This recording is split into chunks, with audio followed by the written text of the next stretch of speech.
Speaking of characters we love, it's time to talk about Teenage Mutant Ninja Turtles, Shredder's Revenge. I have been looking forward to this game pretty much with a singular focus since it was announced. I can't think of any game in recent memory that I have been so excited to get my hands on and play. Well, help me out, Leo. I love beat 'em ups. And I love the Ninja Turtles. People seem to think of me as like a big Ninja Turtles fan, and I am, but a lot of my fandom for the Ninja Turtles doesn't come from the 80s cartoon. Not that I have any huge problem with it. I just never watched a lot of it. My fandom comes from the comics, the movies, the first two movies in particular. I've only seen the first movie. Really? You never saw Secret of the Ooze? No, I didn't like it. I didn't like the fact that they weren't doing Bebop and Rocksteady still. That kind of turned me off. Great movie. I mean, it's not as good as the first one, but it's a good movie. Okay. So I like those movies. I liked the Nickelodeon version of the cartoon. I've enjoyed the comics. The comics have really had like good runs throughout the ages. So I was very excited to play this. It's by Tribute Games. I love so much of what Tribute has done. Panzer Paladin, going back to Curses and Chaos, which is a one-screen game that's really addictive. And they also did the well-received and very fun Scott Pilgrim vs. the World beat 'em up. Okay. .mu is the publisher for this game. .mu published Streets of Rage 4. Publishers are not developers. People confuse this a lot. They're the money in marketing. They're the money in marketing, and I'm sure they also have a hand in it, and I trust their hand in it, yes. You know, in terms of what they're going to say. But I have seen a lot of things where people are like, oh, it's by the same people who did Streets of Rage 4, and it's not. And I really wish people would get developers and publishers separate. Either way, I was very excited for this team to bring it out. Game comes out. I'm going to be honest right now. We got review codes. However, the version I'm reviewing, I paid for. I was very. You don't want to wait. I was really impatient because I like I said, I really wanted to play the game. So I bought it on my Switch the night before it came out and preloaded it. So when I woke up the next morning, I could grab it and start playing. And my review wasn't code, a big download, Ian. No, it wasn't. And my review code, thank you, Tribute. I gave that to Vonnie so she could play. I'm gonna say some things that are gonna sound negative here. I need everyone to understand that I'm not trying to be a jerk. Overall, let's do overall first impression. I'm gonna do overall. I'm just gonna say my overall impression of this game is very positive. My problems with the game, and I do think they are problems, are totally fixable by patches. So I don't want anyone to think that I'm trying to be a negative hard ass here. No. I love beat 'em ups. I love the people who have put it out. I'm not just going to give the game a free pass. And I feel like there's been some free passes in the media on this game. You think so? Let's go to the just for some of the problems. I feel like they didn't address them, or didn't think they were a big deal? I don't think they addressed them, or maybe didn't play long enough to see where they would become a big deal. Really? You think they played long enough? No, what I mean is online. I'm sorry. Okay. Because online, if we're going to get there. Okay, I see what you're saying. Yeah, yes. Okay. There wasn't a big enough group of people to show the problem. I think there's an issue. There might be an issue here with sort of maybe not a historical gatekeeping thing, but we've been playing beat 'em ups since the inception of beat 'em ups. You know, we've been around since Double Dragon. I was playing them, Final Fight. I've played tons of them in the arcades. I play every one of these modern ones. There might be a disconnect between how we approach it versus someone maybe getting into the genre. Right, exactly, and that's I'm going to cover that. There has been a revial of beat 'em ups. I'm absolutely going to cover that. Yeah. So, general thought on it, very positive. The graphics are insane. Excellent. The attention to detail and the obvious love put into the graphics in this game, out of this world.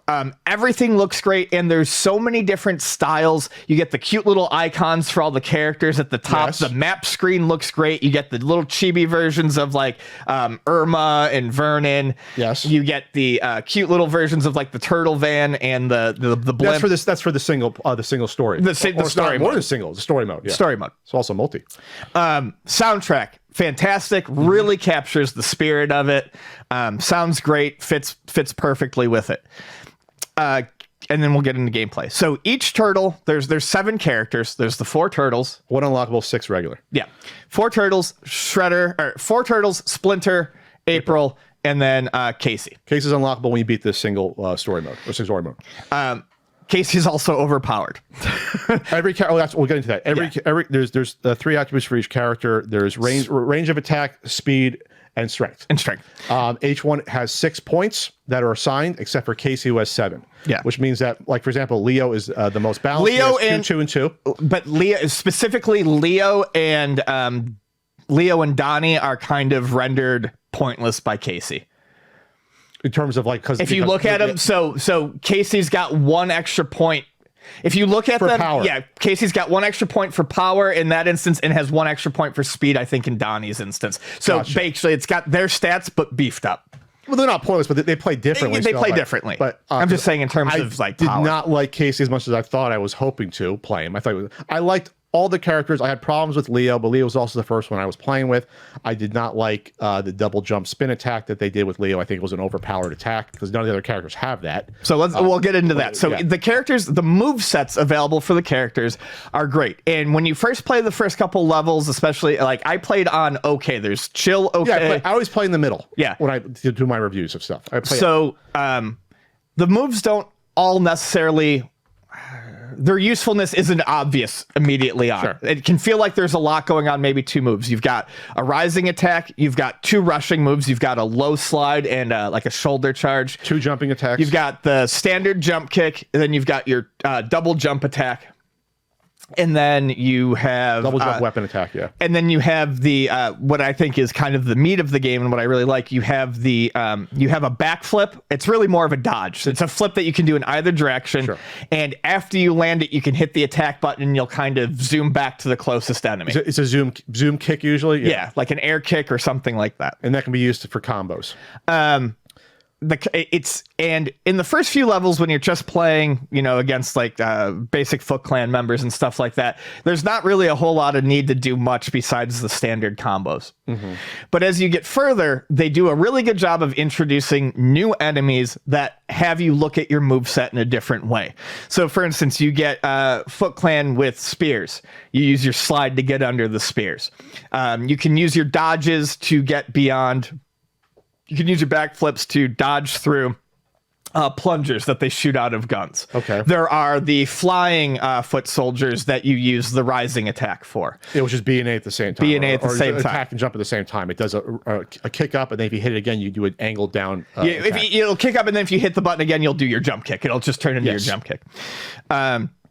So when you start getting all of this on the screen together, it becomes fun. It starts to me to feel like that thing I really love in beat 'em ups, where you kind of get in the zone and you're flowing all over the screen and you start to learn how the characters move and what their weapons are going to do. And it's fun to kind of approach each encounter as like a little puzzle. Sure. How am I going to get through this?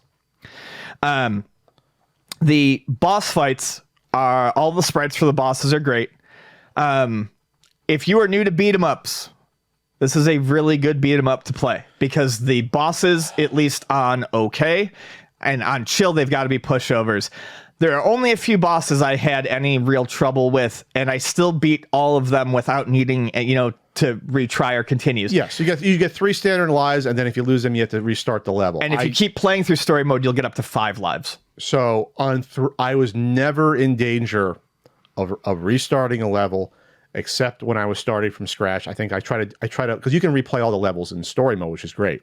So when I got Casey, I was basically starting with a character with a smaller, you can build up, you build up your meter length and your specials against you. So the only time I ever ran out of lives, when I did one of the 2 last levels with the hardest ones with Casey, then I lost my lives.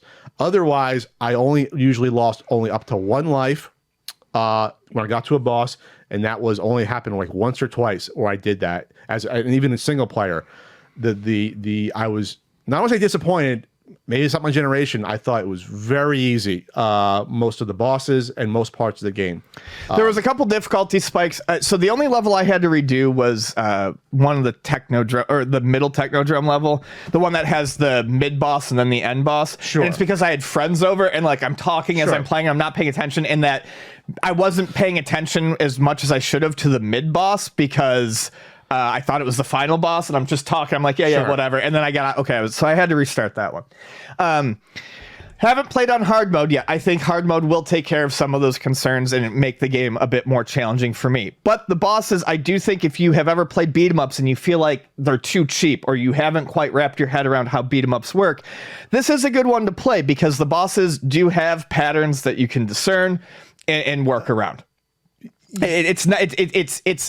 It's easy to look at and think about how you can take on these bosses. Yeah, I don't want to be too harsh because obviously in the arcades they were designed to take your quarters. Yes. So like you can beat, like for example, some of those bosses in the arcade if you're super careful without losing a quarter or lives, but they're a lot more difficult. Here, this is more of a traditional recognize the pattern, get a few hits in, get out of the way till you dodge and do it again. Right. And I just thought it was a little too much hand holding. And I expected a little bit more of a challenge on some of the bosses, and I was sort of disappointed in that. Well, I expected not to. Basically, I would have loved to have taken at least one try to figure out some of the bosses and coming back. They were not challenging at all in that regard. If I could figure them out while still having all my lives and then defeating them by myself, I was like, I think that they got to adjust this a little bit. Shredder was incredibly easy, and I was shocked because in the first arcade game, it was hard as hell to beat. And even Krang was easy. Again, even Super Shredder I thought was fairly easy, but I did play that I think with one or two other people once I got to that point. Oh, see, okay, so I don't want to I'm not going to give away the two final bosses necessarily, but the two final bosses I think are probably two of the easiest bosses in the game. Because they're big set pieces and they're great looking, but the patterns are very, very, very easy in those bosses. Yeah, the last boss, which I won't give it away. Yeah, you can spam a lot for that boss. It's not even spam. It's just dodge, yeah, hit, dodge, hit. I'm not saying there has to be like, I'm not saying it has to be where you're going to take hits no matter what. But I would have honestly have leaned towards that versus wow, I could honestly like Rat King. I think the only damage I got in Rat King was when one of the rats grabbed me the first time I realized Rat King's annoying, but not hard because he jumps way too quick when he gets to the end there. He's like down for 2 seconds. Well, you just got to dodge the rats that come. Well, I know. I'm just saying he only gives you a short window to attack him, so he takes longer than he should. That's all I'm saying about it. Yeah. It's the same sort of, dodging while the bosses are have invulnerability, then they become vulnerable for a few seconds. Rather rinse repeat. That's basically how the bosses work for most of them. And I would have preferred something different. I'm not saying what. I've not played a lot of the more modern ones like Ian has, but I'm more used to my arcade style of bosses where these are going to take some work. This is going to take some time to really, like, you have to be a little more perfect on what you do versus here. Like, even like, the first arcade game, Bebop and Rocksteady are not pushovers when you play them. You have to learn how to get your hits and then dodge. No, they're chumps in this. Yeah, they're even fight them at the same time. They're chumps. They're not difficult. So that was my only thing. So with that, what was I going to say? Shit. Learning curve. So it's easy. It's not a very hard game. No. My first 2 playthroughs single player. Well, my first playthrough, I enjoyed it, but this is where the nitpicks come in. One of them I don't think is a nitpick. Even when I started playing the game, and I kind of realized it was a little easy, I started to see areas where I thought maybe the game could be broken pretty easily. When I play a beat 'em up, I'm playing it for the challenge. It's like when I play shooters. When I play RPGs or a lot of other action games or AAA games, I'm not playing them for the challenge. So I put them on easy mode. But with these, the whole point, if you're not playing these for a challenge, you're going to burn out on them really quick because it's just doing the same thing over and over again. So I started looking for places where the game might have holes. And the first one I thought was the fling toss, the screen toss, where you grab them, you press down and attack, and you fling them at the screen. Yeah, the turtles in time toss towards the screen. You can grab... early on, most of the foot you can grab pretty easily, and you can just it's a one-hit kill essentially. Sure. There's no reason to combo into them. You just start picking these assholes up and pitching them to the screen like sacks of taters. Isn't also the back and forth a one-hit kill for most of the characters? No, not necessarily. Okay. So again, balancing wise, they do handle that. Eventually you get out to where the Foot Clan are attacking a lot quicker. It's harder to get in and grab them. Sure. So if you do grab them and you get that fling toss, good for you. And you do get to a lot of the later Foot that just refuse to be tossed. So, okay. Or the rock soldiers you can't grab. Yeah. Right. So not a problem. Yeah. Whatever. Fixes that. Just, the first couple levels, you can cheese that. Where the game starts to fall apart for me, though, is the supers. And I don't think at a base level the supers in the game, again, if I'm playing this on a hard mode, if they patch it with a harder difficulty, I have no problem with supers and beat 'em ups. They're in tons. I know you have it. You said that the original Turtles didn't have one, and you wish that this one didn't. And I understand that. However, I don't think the supers are the problem. The problem is in how you charge the supers. So every character, I'll stop talking about story mode now. We're talking about arcade mode, the arcade game version of it. When you play, you have 3 bars that you can fill, or 1 bar that you can fill 3 times. Okay. With one charge, you can do a super, a diving super, or a dashing super. These are your standard Streets of Rage, Final Fight, supers, especially the standard one. Honestly, I don't think it's... Well, you said Final Fight super. Well, you've got the special... Oh, just a special attack. Special, yeah. I mean, because the specials in TMNT don't act as specials. They act as an extension of the move set. But in Final Fight, it takes away your health. It takes away your health, yes, of course. There was something in TMNT that takes away your health, too. I think it's the jumping attack. Not in the original. Okay, I'll check. Maybe in Turtles in Time. Maybe Turtles in Time, though. So... the super itself is not the problem. One way you can charge the bar is also not a problem. As you combo in the game, you'll see your bar starts to fill. And when you get hit, if you haven't filled the bar all the way to get to that level, you lose what you have. So you have to focus on the combos. You need to make use of all your moves. They created this system that works, and you have to engage with it to get your combo to fill. Yeah, story mode, you don't have to worry about it as much. You just got to get your hits in gradually and build it up. So you can get, so this works, and there's risk reward in there. You have to keep going on the combo to get these specials. The specials are not necessarily, they're not hard to get, but they're not going to ruin the game in this regards. Here's where I have... like I said, I'm not trying to sound mean, but this has been driving me nuts all weekend. There is a taunt you can do in this game. Every character has one. With the R trigger? You press the R button. Yeah. And they do a cute little move, and it fills up 1 meter of your bar automatically. It's like 3 seconds. As long as you're not hit, you get through it. It's like Donnie, for example, sits down and plays the Game Boy for a second. Mikey Boogie's down. Splinter, relaxes and zens out. Like Leo poses with his swords. They're all very cute animations. Yeah, they should have just stayed animations, because what happens here now is there is absolutely no reason to engage with your systems. Because in between every encounter, and this is just if you're playing it as a single player game, I haven't even gotten to multiplayer yet.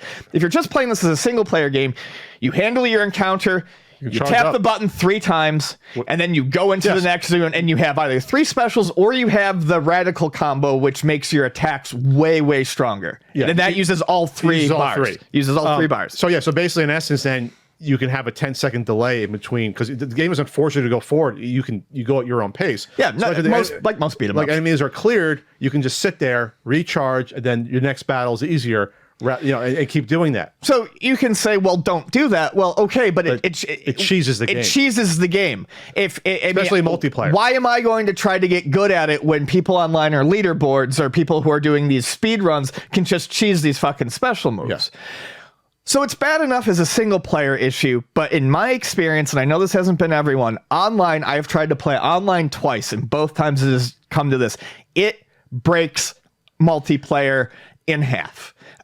Because here's what happens. Not only do people recharge in between every engagement, but we get to the next encounter, and I try to play the game like a fucking real person, and the Donnie behind me is special taunt, special taunt, while you're keeping them busy, special. Your teammates will be recharging while you're trying to play like a regular person. And then a Leo dropped in, and the Leo was fighting for a minute with me, and then noticed what the Donnie was doing, and it was special, taunt, special, and I quit both times. I was like, fuck this. So I did the cool thing about this game, before I get into that issue, is that In the single player, you can create a party and random people can come in. Oh, it's awesome. Yeah. So you can get your own. There's whether you're arcade or story mode. There's many fetch quests in the game that really don't accomplish a lot besides beefing up your character for basically a mini They're RPG. cute, though. Well, you have to get Vern's VHS tapes. You got to get Irma's Secret Diaries. You got to get the headlines for whatever his name is. For the editor. Go. Yeah. Okay. By the way, the voice acting is by and large really good. They got most of the original voice actors back for the Turtles, I believe. It's cute, but you like when Mikey says "party down, dude," you're like, you're older.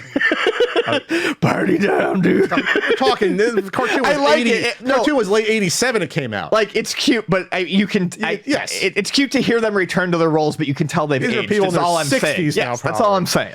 60 or something. But anyway, it's like when Scrooge McDuck came back for that last game. That guy was like 90 voicing it still. Anyway, so that was the issue when people dropped in. You would get people that were played normally, but then someone came in as April.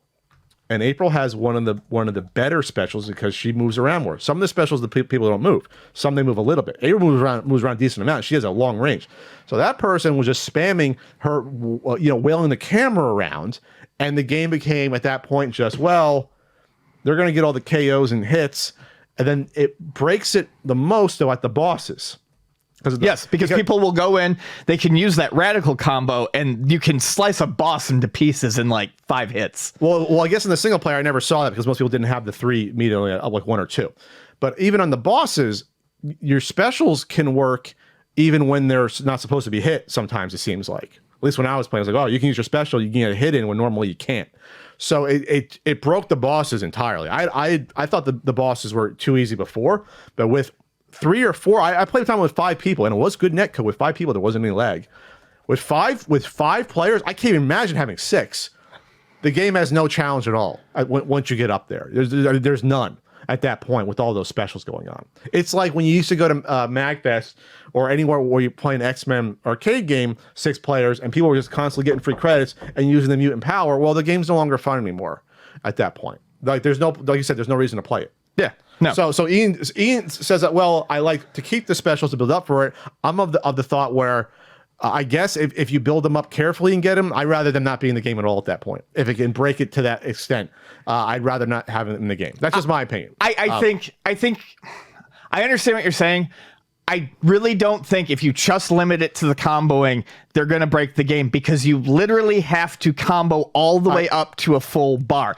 When you're on bosses, you're not going to do that. But you can still store them while you go, though, for the whole level, not use them. So you get to a boss, say you have 4 characters and that has 2 each, 8 specials, you're going to tear through a boss with 8 specials. I mean, that comes down to the difficulty of the game, not the specials being broken. But the point specials is that are in plenty of games and they're not broken. I would give you like 1 special then. 1. You get to 1. That to me at least would have some balance to it. So anyways. That's not my other problem, though. I'm going to go back to the upkick. Real quick, I had problems with the upkick. So the problem that I had with the upkick was this. This game does not have the standard jump in place and slash attack like the original Ninja Turtles does, where you can, you use a jump, you do a slash, you get something right above you or right next to you.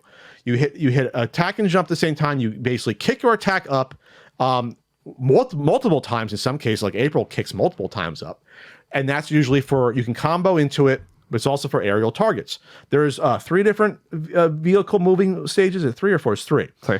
And so you have to use that attack mostly to get your hits in because the jump, the regular jump attack is an angled forward attack. So on its surface, there's no standard jumping attack besides the special up attack. I was spamming the hell out of it and almost never getting hit when I was playing by myself when there was 8 to 10 enemies on the screen. I would just spam it, hit, and then Annual might hit another one coming down. When I saw it, I was like, this move is way overpowered.